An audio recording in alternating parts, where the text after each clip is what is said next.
The labor force survey conducted by the Bureau of Statistics during the first quarters of 2019 and 2020 reveals that just 91% of employees in Ghana who would have attained primary level education or less are not represented by a trade union.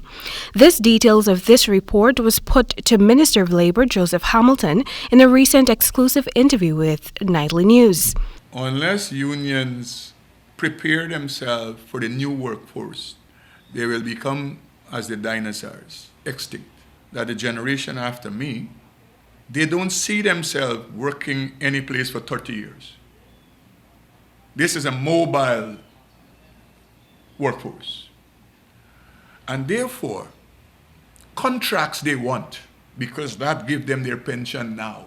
He further opined that the unions are working on the intricacies involved in providing representation for both permanent and contract workers. It is for the unions to now recognize the terrain is different and to make themselves, put themselves in a place where people have confidence in them. Now people don't have confidence in them. And they can now go and interact with persons who are on contracts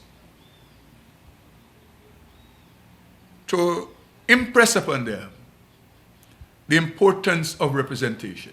Trade unions in Guyana are covered by law under the Trade Unions Act, Chapter 9803. The law stipulates that it is unlawful for any employer to prevent an employee from joining a union. For veteran trade unionist Lincoln Lewis, the view is quite different. He believes that the lack of stringent laws to protect employees from being discriminated against by their employers after showing interest in being unionized is a deterrent to workers becoming unionized. I've seen what we call contracts between employer and employees in the oil industry. You know what I said to them? You can't join union, which is against the fundamental rights and freedom of these of the people. Right?